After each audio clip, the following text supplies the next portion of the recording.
తాకట్లో ఉన్న మీ బంగారాన్ని విడిపించి ఆ రోజు ఆన్లైన్ రేటుకి కొంటాం. Sharma gold company. నమస్కారం, వెల్కమ్ టు సుమన్ టీవీ. నేను గీతాంజలి. శ్రీమాత్రే నమః. ప్రస్తుతం మనం శ్రీనగర్ కాలనీలో ఉన్నటువంటి కళాశ్రీ ఆర్ట్ టెంపుల్ దగ్గర ఉన్నామండి. ఇది నిజంగా దేవాలయమే. అడుగు పెట్టగానే ఆ అనుభూతి కలిగింది నాకు.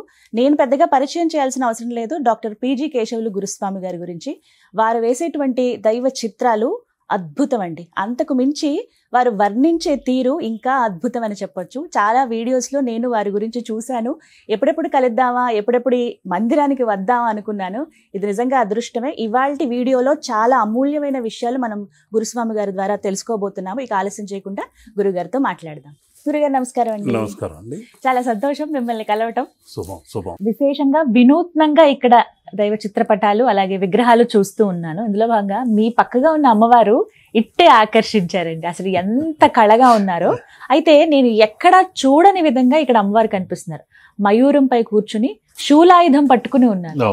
అంటే కుమారస్వామి వాహనము ఆయుధంగా కనపడుతున్నారు, కానీ అమ్మవారు విశేషం తెలియచేస్తారా? తప్పకుండా తప్పకుండా. అసుర సంహారం చేయడానికి అమ్మవారు అనేక శక్తుల్ని కూడా తీసుకున్నప్పుడు ఒక్కొక్కరు ఒక్కొక్క వారి యొక్క అంశము, స్త్రీ శక్తి, ఒక్కొక్క వ్యక్తిలో ఒక శక్తి అనేది ఉంటుంది. ఇప్పుడు నేను మాట్లాడుతున్నానంటే ఇక్కడున్న శాక్తేయ మంత్ర ప్రకారము స్కందమాత అనే అమ్మవారు ఉంది. ఆ అమ్మవారిని ధ్యానించే నేను ఇప్పుడు మీతో మాట్లాడుతున్నాను. స్కంద అంటేనే విస్ఫోటనం, శబ్ద విస్ఫోటనం, సప్తస్వర విస్ఫోటనం. ఆ స్వరము మనకు పలికించేది కూడా శరవణ భవ అనే శక్తి తత్వం. అటువంటి స్వరపేటిక ఇక్కడ ఉంది.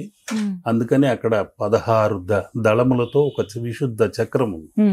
16 కూడితే 7, 7 is 7. కాబట్టి ఆ సప్తస్వర అధిదేవత ఆ అమ్మవారు స్కందమాత.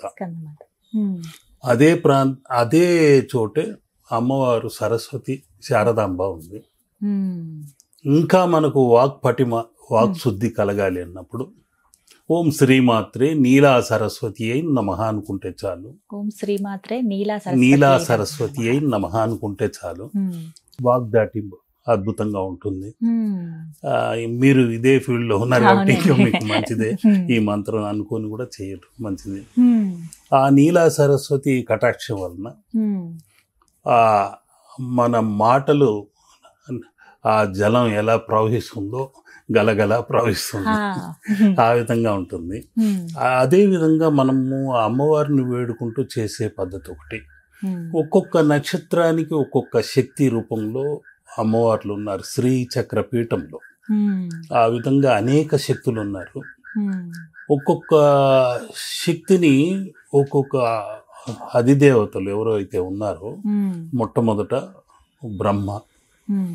బ్రాహ్మణి అమ్మను తన శక్తిగా సృష్టించాడు బ్రహ్మ. విష్ణువు వైష్ణవి అనే శక్తిని తన నుండి తీసి అమ్మవారికి సమర్పించాడు. అదేవిధంగా ఇంద్రుడు ఇంద్రాణి అనే అమ్మవారిని శక్తిగా ఆమె ముందుంచాడు. కుమారస్వామి కౌమారి అనే అమ్మవారిని తీశాడు. ఆ అమ్మవారే ఇక్కడ కొలువై ఉంది. ఎటువంటి కాలసర్ప దోషములు ఉన్ననో, ఎటువంటి రాహుకేతు ఛాయలు, కుజ దోషములు, కొందరు నాగుపాములను చంపి రకరకాలుగా వాళ్ళు ఇబ్బందులు పడుతుంటారు. ఈ జన్మకు కాదు, 7 జన్మలకు ఆ సర్పశాపం అనేది వదలదు. అనేక రకాలుగా వాళ్లకు వివాహ యోగం ఆటంకం అవుతుంది. వివాహమైన సంతానం ఆటంకం అవుతుంది. వివాహమై సంతానం కలిగిన గృహయోగంలో ఆటంకం ఉంటుంది. ఇలా వారి జీవితం అంతా ఆటంకాలమయం, కష్టాలు నష్టాలు ఇవన్నీ ఉంటాయి. అటువంటి సర్పదోష నివారణకు మోపిదేవి వెళ్తుంటారు, కాళహస్తికి వెళ్తుంటారు, కుక్కే సుబ్రహ్మణ్యాన్ని ఉంది అక్కడికి వెళ్తుంటారు. ఇలా అనేక రకాలుగా వాళ్ళు పరిష్కార మార్గాలు వెతుక్కుంటూ ఉంటారు. అన్నీ తిరగలేని వారికి చిత్ర రూపంలో ఇంట్లోనే ఆరాధించుకునేలాగా ఆ సుబ్రహ్మణ్య స్వామి అనుగ్రహం కలిగే శక్తి ఈ రూపంలో ఉంది, ధ్యానించుకోండి ఓం శ్రీమాత్రే కౌమార్యై నమః అనుకుంటూ ఈ శూలాయుధ ముద్రని ఇలా చేసుకుంటూ ఇలా అన్నప్పుడు అందులోనే ఆ శక్తి కొలువై ఉంది. ఇది పాజిటివ్ నెగటివ్ అనే ఇరు కరములు ఇలా జోడించి ఆ శూలాయుధ ముద్రను చేసుకుంటూ మనలో ఉన్న గత జన్మ ప్రారాబ్ధములు, సంచితములు, ఆగామి ఇటువంటి దోషములన్నీ దగ్ధం కావాలి అని కోరుకుంటూ, ఎటువంటి నాగదోషములున్నా, కుజదోషములున్నా, కాలసర్ప దోషములున్నా ఖండించివి తల్లి అని కోరుకుంటే ఆ మయూరము తప్పకుండా తొక్కి పట్టడము జరుగుతుంది.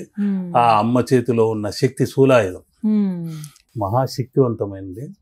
ఆ శూలాయుధము కూడా ప్రయోగించి మనలో ఉన్న దోషాలని ఖండించే అద్భుతమైన శక్తి ఈ కౌమారి అమ్మవారు.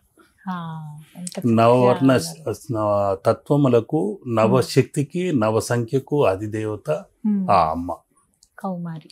ఆ కౌమారి అమ్మను ప్రార్థించుకొని అన్ని విధములుగా ముందుకెళ్లాలన్నా అమ్మ కటాక్షం కావాలి. ముఖ్యంగా 9, 18, 27 సంఖ్యల్లో పుట్టిన వారికి ఈ అమ్మవారిని అనుకుంటే తప్పకుండా విజయం కలిగి తీరుతుంది. అంతేకాకుండా మఖ, ఉత్తరాభాద్ర, జ్యేష్ఠ ఈ 3 నక్షత్రముల వాళ్ళు విజయవంతంగా పయనించాలన్నా ఈ కౌమారి మాతను ధ్యానించుకోవాలి. ఈ ముద్రను పెట్టిన వెంటనే వారికి వివాహ యోగం కలగటము, సంతాన యోగం కలగటము, ఈ చిత్రము ముద్ర 2 కలగలిపి చేసుకుంటూ ఉంటే అన్ని విజయాలు సమకూరుతాయి. విఘ్నాలు లేకుండా విజయ పదాన వారు పయనిస్తారు. ఇంట్లో పూజా మందిరంలో పెట్టచ్చు, మా హాల్లో కూడా పెట్టుకోవచ్చు. డోర్ చూస్తున్నట్లు పెట్టినా తప్పులేదు. లక్ష్మిని పెట్టకూడదు, కానీ ఈ అమ్మవారిని పెట్టిన వెంటనే సర్పదోషం లాంటివి లోనికి ప్రవేశించవు.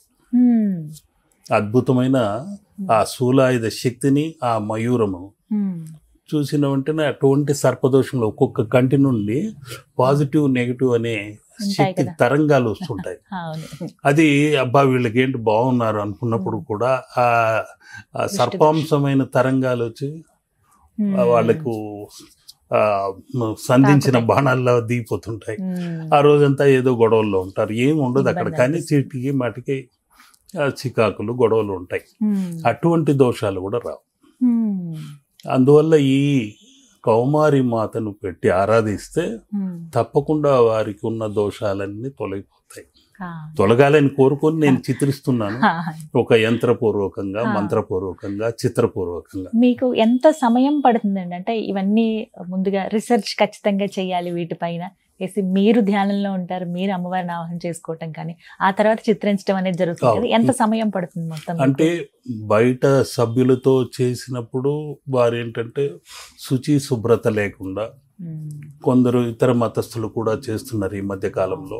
వారి జీవనోపాధికి మనం అడ్డు చెప్పలేము, వారు నిందించను కాదు. వారు వీలైనంత వరకు శుచి శుభ్రతతో చేస్తే బాగుంటుంది.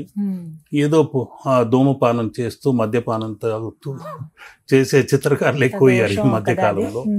అటువంటివి ఇవన్నీ 100 ఏళ్ళు పూజింపబడేవి. ఒక్కొక్క చిత్రం 100 ఏళ్ళ పైగా కొన్ని తరాల వరకు పూజింపబడేవి. ఆ రోజుల్లో రాజులు, జమీందారులు ఇటువంటి స్వర్ణ చిత్రాలను పెట్టి ఆరాధించుకునేవారు.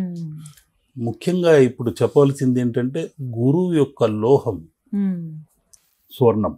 అందుకనే స్త్రీలు స్వర్ణాభరణాలన్నీ వేసుకో. గురుబలం ఉంటే ఆ వంశవృక్షాన్ని వాళ్ళు అద్భుతంగా తీర్చిదిద్దుతారు. వినయ విద్యలు, విధేయతలు పిల్లలకు అలవడుతుంది అని ఆ కాలం నుండి సువర్ణము స్త్రీలకు అలంకరణగా అందజేశారు. అటువంటి సువర్ణము ఇక్కడ ఉంది కాబట్టి ఈ ధ్యానించేటప్పుడు మన యొక్క తరంగములు అక్కడికి వెళ్ళి ఆ చిత్రం పైన పడిన వెంటనే మళ్ళీ మనపై ప్రతిఫలించి మనకు ఆ గురు బలం అనేది పెరుగుతుంది. గురువు యొక్క అనుగ్రహం చేకూరుతుంది. విద్యలో రాణించటము, ఉద్యోగంలో ప్రమోషన్లు రావటము, ఇలా విజయ పరంపరలు వస్తాయి. చక్కగా ఇంట్లో ఉండడం మంచిది. చక్కగా వివరించారు శుభం, గురుగారు. శుభం. ధన్యవాదాలు. లోక సంస్థ సుఖినో భవంతు. శుభం.